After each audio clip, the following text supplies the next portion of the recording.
Ez a harcmezők krónikái. Fedezd fel Magyarország legnagyobb csatáit, a hősöket és a sorsfordító pillanatokat. Minden ütközet egy történet, minden történet a múlt erejét hordozza magában. 3 olyan rejtélyes halálesetről lesz szó, melynek körülményei máig sem tisztázottak, és jelentős hatással voltak Magyarország történelmére. Egy uralkodót is érhet baleset, de a körülmények akár szándékosságot is feltételeznek a véletlenek mellett. Lássuk akkor, mi is történt azokon a bizonyos napokon. Krisztus után 453-ban járunk. A Hun birodalom központjában, a Tisza vidékének egyik holtágának közelében. Az ünnepség fényűző, Attila esküvője. Bor folyik, győztes uralkodó új feleséget vesz maga mellé, a germán származású Ildikót. Az éjszaka hosszúra nyúlt, és sok bor fogyott, és reggelre Attila halott. De vajon mi történhetett? Köze volt az új feleségnek a gyilkossághoz? Milyen előnye származhatott volna belőle? Egyes vélekedések szerint mérget csepegtetett fülébe, és így halt meg Attila, akitől egykor kontinensek rettegtek. Méltatlan vég egy ekkora hadvezérnek. Nem csatatéren, nem kardok között, nem hősies ütközetben, hanem a saját esküvőjén. Nincsen seb. Dulakodásnak nyoma sincs, csak vér. A krónikák szerint erős vérzés, talán orvérzés vagy belső vérzés végezhetett vele álmában. Egy olyan emberrel, aki túlélte a legnagyobb hadjáratokat. Túl egyszerű magyarázat lenne. És ezért kezdődik a suttogás.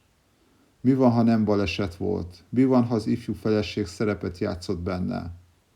Vagy valaki más, aki nem tudta legyőzni Attilát a csatatéren? A válasz örökre elveszett. De egy dolog biztos. Attila halálával a birodalma darabokra hullott. 3 fia közül egyik sem volt képes apja nyomdékaiba lépni.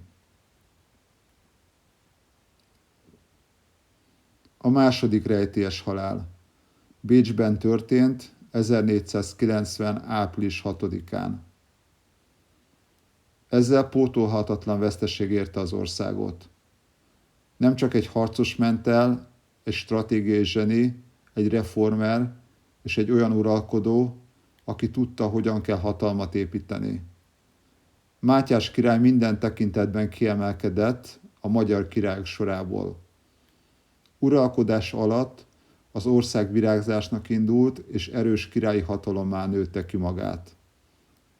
Lehet pontosan ezért kellett meghalnia. Túl sokaknak állhatott útjában. Mert nem engedett teret a középszerű ügyeskedőknek. Minden tettével az országot és a népet szolgálta. Így is hívták, Mátyás az igazságos. Az utolsó napján szinte érthetetlen mi történt.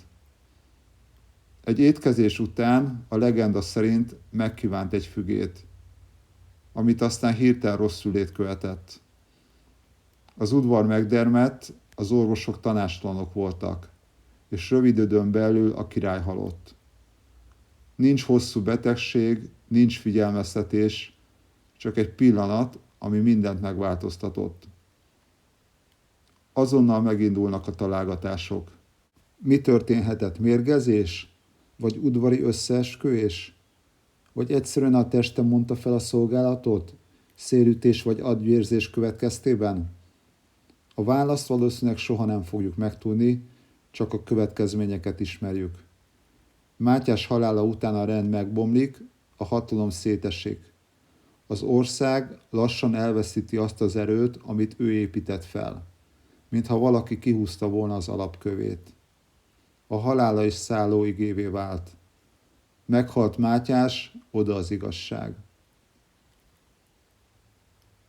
A harmadik haláleset. 1526. augusztus 29-én történt. Mohácson járunk. Szakad az eső, minden csupa sár, nagy az űrzavar. A csata véget ért, és ezzel Magyarország is elveszett. Aki még él, menekül, köztük van a király is. Fiatal még és tapasztalatlan. Nehéz páncélt visel. Körülötte szétszóródott katonák, menekülő emberek, káosz mindenhol. A Cselepatak is árad, megnehezítve az átkelést.